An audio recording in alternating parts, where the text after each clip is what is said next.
The idea for this video came from another YouTube video I watched recently, entitled A History of Systemic Addiction, with the description of how vodka ruined Russia.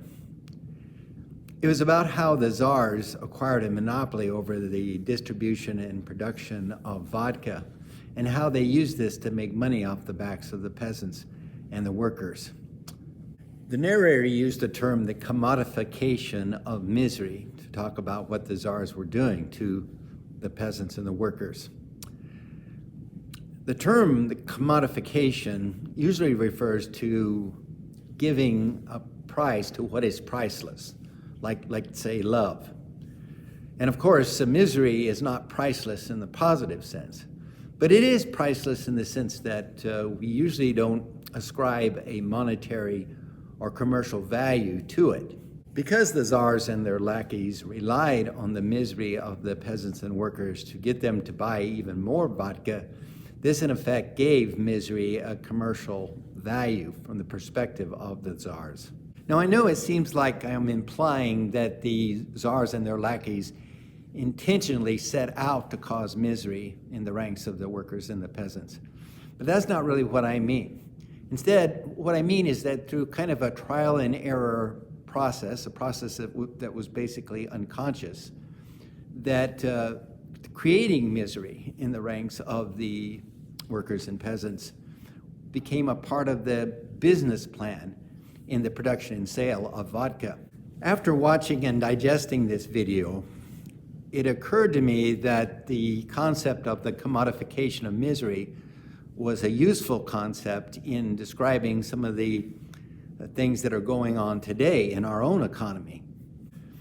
Let's take some psychoactive drugs like opioids and benzodiazepines as an example here. When they were first produced by the drug companies, they were never meant to be prescribed over more than 2 weeks. However, in seeking more profits, the drug companies, the pharmaceutical companies, incentivize the doctors in various ways to prescribe them more often and over longer periods of time, thus creating dependency and outright addiction among many of their patients. This in turn, of course, created even more demand for these drugs. Now, I don't mean to imply, again, that the pharmaceutical companies and the doctors intentionally set out to create more misery than they alleviated with these drugs. But that's exactly what happened because of systemic reasons. Now, let's look at another addiction, but one concerning a behavior rather than a substance. Those who gamble the most, the poor, the uneducated, are usually the ones that can least afford to lose the money. That segment of the population that tends to gamble the most is the one that can least afford it. The poor, the poorly educated. And this creates, of course, great financial suffering, misery for them and their families. And this motivates them even more to hit it big by going out and gambling just one more time. Increasingly, state and local governments have relied on legalized gambling as a way of lowering taxes for the rest of us. And this makes all of us more or less complicit in this form of the commodification of misery. Now that I've describe to you what I mean by the commodification of misery and giving you a couple examples of this, I'm going to claim something that most of you are going to have a hard time believing and accepting. It is that our own economy as a whole relies to a large extent on the commodification of misery for its very well-being and survival over the long term. Personal consumption represents a higher percentage of our GDP, about 71%, than any other industrialized nation. Other industrialized nations, it's more like 60%. And in non-industrialized nations, in developing countries, it's more like 35%. But why would this high level of personal consumption relative to our GDP have anything to do with the commodification of misery? The United States is the richest country to ever exist on the face of this earth in terms of material wealth, hands down. Now, I realize that there are some things that are still in short supply, such as quality health care or quality education. What I'm talking about here are material goods, consumables. It is not very far off the mark to say that we are both metaphorically and literally buried in mountains of this stuff. Overproduction is the most vexing and persistent problem facing these modern post-industrial economies. You might say that they are a victim of their own success. Through innovation and competition, the price of these consumables keep going down, and they become more and more plentiful. And eventually, inevitably, production overshoots demand. This is called by economists the business cycle, and it's one of the most destabilizing phenomena in our modern post-industrial economies. These modern economies have, however, found a rather ingenious way of adapting to, dealing with this problem of overproduction by creating demand where there originally was none. The American economist John Kenneth Galbraith, in his book The New Industrial State, was the first to recognize and describe this way of adapting to the problem of overproduction. According to Abraham Maslow's highly influential concept of a hierarchy of needs, once basic material needs have been met, higher, less tangible needs arise and can be addressed. I would describe these higher needs as transformative, because they usually require some sort of work in order to realize them, work that tends to transform oneself. For example, the need to belong requires the building of relationships with other people, thus expanding one's own identity.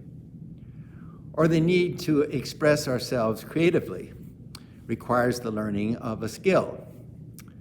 The need for meaning requires that we learn about, adopt, and maintain some sort of meaning system. Our industrial economy is not very good at meeting these higher transformative needs because they cannot be easily produced or met on an assembly line. However, these same economies have found an ingenious way of using these higher needs to get people to buy things that can be mass-produced. Advertising encourages a woman who feels lonely to buy a new dress, so she will have more admirers, and people will want to be with her. Advertising encourages a man who feels the need for success to buy a Rolex watch. Of course, neither of these items address the higher needs that were used to get them to buy these items. However, they do function temporarily in creating the illusion that these higher needs have been met, or at least in creating the promise, or more accurately, the lie, that they will be met in the future. Like alcohol and drugs and gambling, buying things might alleviate misery temporarily. However, this misery tends to come back even greater than ever, fueling the original addiction. I personally regard the need for meaning as perhaps the highest of all higher needs.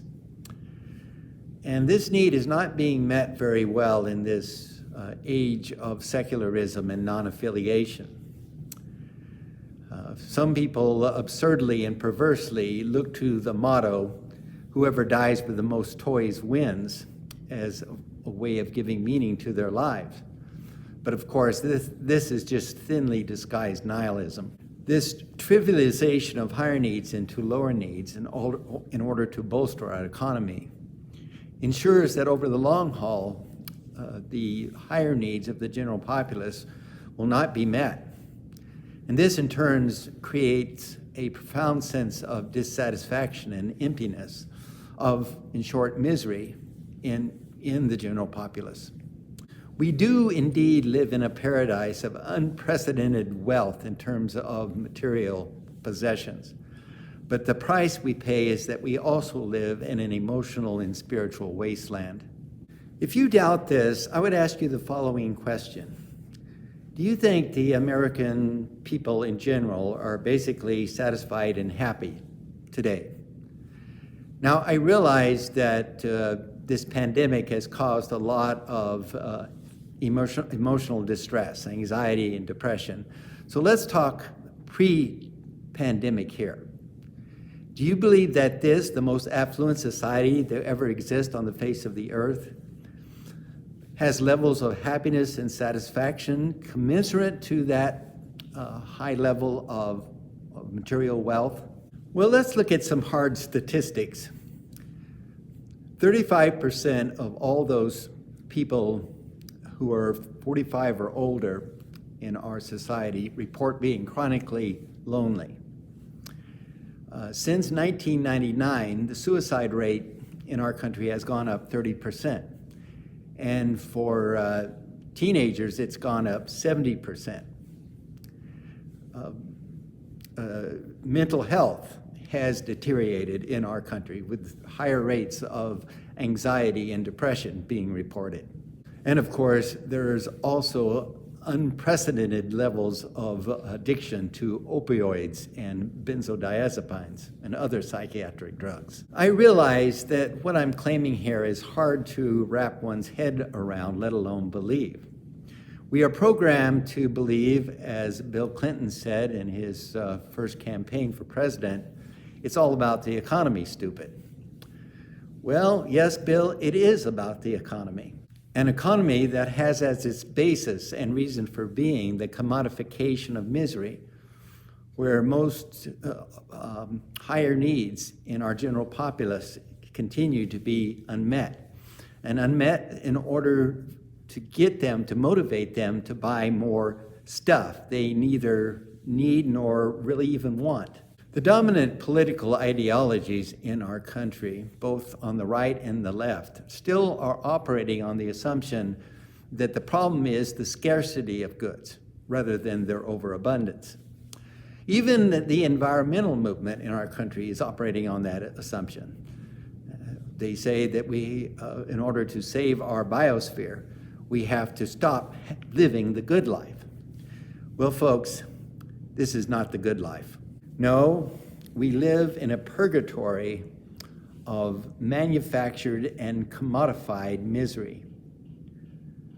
The good news is that once we become aware of this, we can opt out of it, fully enjoying the abundance and security of our economy and its material abundance, but focusing our efforts on self-transformation by addressing our higher needs rather than accumulating more stuff we neither need nor even really want.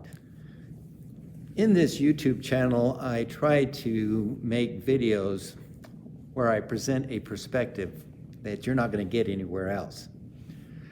So if you enjoyed this video and think you might have benefited from it, please subscribe and push that little notification bell. Thank you, and may God bless.